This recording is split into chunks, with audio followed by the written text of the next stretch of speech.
ഒരു അഭിമുഖത്തിൽ പറഞ്ഞിരുന്നു നിവിനാണ് അവൻ തിരിച്ചു വരുമെന്ന്. സിനിമയിലെ ഹീറോയുടെ കംബാക്ക് സീനുകൾക്ക് തൊട്ടു മുന്നേയുള്ള പഞ്ച് ലൈനർ പോലെ ഒന്നല്ല അന്ന് വിനീത് പറഞ്ഞത്. വിനീതിൻ്റെ വാക്കുകളിൽ ബോക്സ് ഓഫീസിന് തോഴ ഇനി നീ തിരികെ വാടാ എന്ന ഗാനം കേൾക്കുമ്പോൾ അത് വിനീത് തൻ്റെ സുഹൃത്തായ നിവിൻ്റെ തിരിച്ചുവരവിനെ കുറിച്ച് എഴുതിയതാണെന്ന് ആർക്കും ഊഹിക്കാം.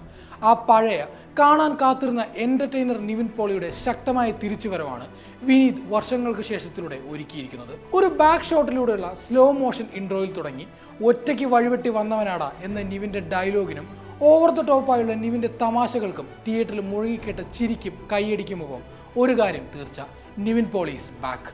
മലർവാടിയിലൂടെ നിവിൻ പോളിയെ മലയാളിക്ക് മുന്നിൽ ആദ്യമായി അവതരിപ്പിച്ച അതേ വിനീത് ശ്രീനിവാസനൊപ്പം പിന്നീടൊരിക്കൽ തട്ടത്തിൻ മറയത്തെന്ന ട്രെൻഡ് സെറ്റർ സൂപ്പർ ഹിറ്റിലൂടെ നിവിൻ പോളി എന്ന താരത്തെ സമ്മാനിച്ച അതേ ഫിലിം മേക്കർക്കൊപ്പം മാസ് എൻ്റർടൈനർ നിവിൻ പോളിയുടെ comeback. How did Nivin Pauly become a sensation? മമ്മൂട്ടിയും മോഹൻലാലും ഉൾപ്പെടെയുള്ള സൂപ്പർ താര സിനിമകൾ മാത്രം ആശ്രയിച്ച് യുവപ്രേക്ഷകരെ കയ്യിലെടുക്കാൻ മലയാള സിനിമ പ്രയാസപ്പെട്ടിരുന്ന സമയത്താണ് നിവിൻ പോളി മലയാള സിനിമയുടെ യൂത്ത് ഐക്കണാകുന്നത്. ഒരു പക്ക എൻ്റർടൈൻമെൻറ്റ് പാക്കേജ് ആയിരുന്നു എന്നും നിവിൻ പോളി. കോമഡിയും ഡാൻസും പ്രണയവും മാസുമെല്ലാം ഒരുപോലെ അതിൻ്റെ മീറ്റിൽ നിന്ന് തെല്ലും തുളുമ്പി പോകാതെ കൃത്യമായി ചെയ്തു ഫലിപ്പിക്കാൻ നിവിൻ പോളിക്കായിരുന്നു. തിയേറ്റർ ഗ്യാരണ്ടിയായിരുന്നു ഓരോ നിവിൻ പോളി സിനിമകളും. നിവിൻ പോളിയോളം സക്സസ് റേറ്റുള്ള മറ്റൊരു യുവ സൂപ്പർ താരം കഴിഞ്ഞ 2 പതിറ്റാണ്ടിനിടെ ഉണ്ടായിട്ടില്ലെന്ന് തന്നെ പറയാം. ഒരു സാധാരണ മലയാളി യൂത്തിന് റിലേറ്റ് ചെയ്യാൻ പറ്റുന്ന അവരുടെ ചേഷ്ടകളും അബദ്ധങ്ങളും തമാശകളും പ്രണയവുമെല്ലാം സ്ക്രീനിലെത്തിച്ച് ചിരിപ്പിച്ച നിവിൻ പോളിയാണ് മലയാളികൾക്ക് എന്നും ഇഷ്ടം. അതുതന്നെയാണ് യുവ പ്രേക്ഷകർക്കിടയിലും കുടുംബ പ്രേക്ഷകർക്കിടയിലും നിവിനെ കൂടുതൽ സ്വീകാര്യനാക്കിയത്. പല താരങ്ങളും ഒരു റൊമാൻസ് സിനിമയിലും ഫീൽ ഗുഡ് സിനിമയിലും തുടങ്ങി ആക്ഷൻ സ്റ്റാർ ഇമേജിലേക്ക് വഴിമാറുമ്പോൾ തൻ്റെ സ്ട്രെങ്ത്തും ലിമിറ്റേഷനും മനസ്സിലാക്കി നിവിൻ തൻ്റെ സേഫ് സോണിൽ തിളങ്ങി. തൻ്റെ ബോയ് നെക്സ്റ്റ് ഡോർ ഇമേജിനെ കൃത്യമായി കരിയറിൻ്റെ തുടക്കം മുതലേ നിവിൻ നന്നായി കാത്തു സൂക്ഷിച്ചിരുന്നു. ഉമേഷിനെയും രമേശിനെയും ജോർജിനെയും വിനോദിനെയും ജെറി ജേക്കബിനെയും ഒക്കെ പ്രേക്ഷകർക്ക് പ്രിയങ്കരമായത് അത് ഏതെങ്കിലും ഒരു ഘട്ടത്തിൽ നമ്മുടെ തന്നെ ജീവിതത്തിൻ്റെ റിഫ്ലക്ഷൻ ആയതിനാലാണ്. അവരെ നിവിൻ കൂടുതൽ തന്മയത്വത്തോടെ സ്ക്രീനിലെത്തിച്ചപ്പോൾ മലയാളത്തിൻ്റെ ഫേവറേറ്റ് ബോക്സ് ഓഫീസ് സ്റ്റാറായി മാറുകയായിരുന്നു നിവിൻ പോളി. മലർവാടി ആർട്സ് ക്ലബിലെ തൊട്ടാൽ പൊട്ടുന്ന നാടൻ ആംഗ്രി യങ്മാൻ പ്രകാശിൽ നിന്ന് പ്രണയഭാരത്താൽ തുളുമ്പിപ്പോകുന്ന വിനോദിലേക്ക് വളരെ പെട്ടെന്നാണ് നിവിൻ ചുവടുമാറ്റം നടത്തിയത്. പയ്യന്നൂർ കോളേജിൻ്റെ വരാന്തയിലൂടെ നിവിൻ്റെ വിനോദ് കാറ്റേറ്റ് നടന്നപ്പോൾ മലയാളക്കരയിലെ യുവത്വം ഒന്നാകെ തട്ടത്തിൻ മറയത്തെ പ്രണയത്തിലായി. അവിടെ നിവിൻ പോളി എന്ന മലയാളത്തിൻ്റെ അടുത്ത താരം ജനിക്കുകയായിരുന്നു. ആദ്യ ദിനങ്ങളിൽ ഒരു കൺസിസ്റ്റന്റ് ഓപ്പണിംഗ് നമ്പർ ഉണ്ടാക്കിയെടുക്കാനും ഫാമിലി ഓഡിയൻസിനെ തിയേറ്ററിലെത്തിക്കാനും നിവിൻ പോളിക്ക് തുടർച്ചയായി സാധിച്ചിരുന്നു. മറ്റ് യുവതാരങ്ങൾക്ക് സെലക്ഷനിലും വിജയ ചിത്രങ്ങളിലും കാലിടറിയപ്പോഴും നിവിൻ പോളി തുടർച്ചയായി ബോക്സ് ഓഫീസിനെ ഭരിച്ചു. അർബൻ ഹീറോ കഥാപാത്രങ്ങളോ പഞ്ച് ലൈനുകളോ സ്റ്റൈലിഷ് വേഷവിധാനങ്ങളോ ഒന്നുമല്ല നിവിനെ സ്വീകാര്യനാക്കിയത്. ഹ്യൂമറിനെ കൈകാര്യം ചെയ്യുന്ന രീതിയും ലൗഡായ സിറ്റുവേഷനുകളെ ഒരു നിവിൻ സ്റ്റൈൽ ഓഫ് ആർക്ക് ഉണ്ടാക്കിയെടുത്ത് ചിരി പടർത്തി നിവിൻ. തൻ്റെ അപാര കോമഡി ടൈമിംഗ് നിവിനെ വളരെയധികം സഹായിച്ചിരുന്നു.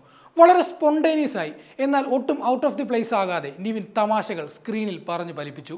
ഒരു വടക്കൻ സെൽഫിയിൽ മഞ്ജുമയെ ട്രെയിനിൽ വെച്ച് കണ്ടുമുട്ടുമ്പോൾ പെട്ടെന്ന് സംസാരത്തിൻ്റെ ടോണൊക്കെ മാറ്റി നല്ല തണുത്ത കാറ്റുണ്ടല്ലേ എന്ന് പറയുന്നതൊക്കെ നിവിന് മാത്രം സാധിക്കുന്നതാണ്. നല്ല തണുത്ത കാറ്റുണ്ടല്ലേ. 2012 മുതൽ 2016 വരെയുള്ള സുവർണ കാലഘട്ടത്തിന് ശേഷം ഏതൊരു നടനും ഉണ്ടായേക്കാവുന്ന തിരിച്ചടികൾ നിവിൻ പോളിക്കും സംഭവിച്ചു. എന്നാൽ അപ്പോഴും ബോക്സ് ഓഫീസ് റെക്കോർഡുകളും വിജയ പട്ടികകളും മാറ്റി നിർത്തിയാൽ തന്നിലെ അഭിനേതാവിനെ നിവിൻ പൊളിച്ചു പണിതിട്ടുണ്ട്. തൻ്റെ ചാമും ചിരിയും ബോയ് നെക്സ്റ്റ് ഡോർ ഇമേജും എല്ലാം മാറ്റിപ്പിടിച്ച് നല്ല കട്ട റഫായ നിവിൻ പോളിയായിരുന്നു പിന്നെ മലയാള സിനിമ കണ്ടത്. മൂത്തോനിലെ അക്ബർ അതുവരെ ചെയ്ത നിവിൻ്റെ കഥാപാത്രത്തിൻ്റെ യാതൊരു ഛായയും ഇല്ലാത്തതായിരുന്നു. ശരീരഭാരം കൂട്ടിയും മുടി പറ്റ വെട്ടിയും ബോംബെ തെരുവിലെ അക്ബർ ഭായിയായി നിവിൻ സ്ക്രീനിലെത്തി. എന്നാൽ അതിനുശേഷം ഒരുപിടി പരാജയ ചിത്രങ്ങൾ നിവിനെ പിന്നോട്ടടിച്ചു. തനിക്ക് പിന്നാലെ വന്നവർ പോലും തനിക്ക് മുന്നിലെത്തിയപ്പോൾ നിവിൻ പോളി എന്ന താരത്തിന് ബോക്സ് ഓഫീസിൽ കൃത്യമായ മാർക്കുണ്ടാക്കാൻ സാധിച്ചില്ല. മോശം സിനിമകളിലെ നല്ല പ്രകടനം പോലും വാഴ്ത്തപ്പെടാതെ പോയതും നിവിൻ പോളിയെ പ്രേക്ഷകരിൽ നിന്ന് ഒപ്പം ഫിറ്റ്നസിന്റെ പേരിലും നിവിൻ ക്രൂശിക്കപ്പെട്ടു. എല്ലായ്പ്പോഴും മലയാളി പ്രേക്ഷകർ ആഗ്രഹിച്ചത് അയാളുടെ തിരിച്ചുവരവിന് വേണ്ടി തന്നെയാണ്. ആ പഴയ ചിരിയും തമാശകളും തിയേറ്ററിൽ കുടുംബ പ്രേക്ഷകരെ നിറച്ച നിവിൻ പോളിക്കായി എല്ലാവരും കാത്തിരുന്നു. ക്ലീൻ എൻ്റർടൈനർ എന്ന് ആലോചിക്കുമ്പോൾ അതിനൊപ്പം എത്തുന്ന ആദ്യ പേര് നിവിൻ പോളി എന്നായിരുന്നു. ആ കാത്തിരിപ്പിൻ്റെ അവസാനമാണ് വർഷങ്ങൾക്ക് ശേഷം. ചിത്രത്തിൻ്റെ പ്രൊമോഷണൽ ഇവൻറ്റിൽ ധ്യാൻ ശ്രീനിവാസൻ കത്തിക്കയറുമ്പോഴും നിവിനെ അണിയറ പ്രവർത്തകർ മറച്ചു വെച്ചിരുന്നു. തിയേറ്ററിൽ നിവിൻ പ്രത്യക്ഷപ്പെടുമ്പോൾ ഉയർന്നു കേട്ട കയ്യടി ആ കാത്തിരിപ്പിൻ്റെ ബലം ചെയ്യുന്നുണ്ട്. വർഷങ്ങൾക്ക് ശേഷം എന്ന ചിത്രത്തിലെ കഥാപാത്രം നിവിൻ്റെ കയ്യിൽ നിൽക്കുന്ന ഒരു സാധനമായിട്ടാണ് എനിക്ക് തോന്നിയിട്ടുള്ളത്. നിവിൻ അത് നല്ല കൺവിക്ഷനോടെ ചെയ്തിട്ടുമുണ്ടെന്ന് വിനീത് ശ്രീനിവാസൻ ക്യൂ സ്റ്റുഡിയോ അഭിമുഖത്തിൽ പറഞ്ഞത് അക്ഷരം പ്രതി ശരിയാണെന്ന് ചിത്രം കാണുമ്പോൾ നമുക്ക് മനസ്സിലാകും. ഇതുവരെ കാണാത്ത സ്റ്റൈലിഷ് ഇൻട്രോയിൽ വളരെയധികം ലൗഡായ എന്നാൽ നിവിൻ്റെ കംഫർട്ട് സോണിൽ നിൽക്കുന്ന നിതിൻ മോളി എന്ന സൂപ്പർ നായകൻ നിവിൻ എന്ന താരത്തിൻ്റെ ഒരു പവർഫുൾ കംബാക്കാണ്. മറ്റാര് ചെയ്താലും അല്പം ഓവറാണെന്നും ക്ലീശയാണെന്നും തോന്നിയേക്കാവുന്ന കഥാപാത്രത്തിൽ നിവിൻ്റെ പഴയ എൻ്റർടൈനറുടെ നിര നിലനിൽക്കുന്നുണ്ട്. നിവിൻ്റെ എൻട്രി മുതൽ വർഷങ്ങൾക്ക് ശേഷത്തിൻ്റെ ടോൺ അപ്പാടെ മാറുന്നുണ്ട്. കോടമ്പാക്കത്തിൻ്റെ പശ്ചാത്തലത്തിൽ ഒരു ഇമോഷണൽ ഡ്രാമ സ്വഭാവത്തിൽ പോയിരുന്ന സിനിമയെ ഒരു ഹ്യൂമർ ടോണിലേക്ക് നിവിൻ്റെ നിതിൻ മോളി എന്ന കഥാപാത്രം ഷിഫ്റ്റ് ചെയ്യിപ്പിക്കുന്നുണ്ട്.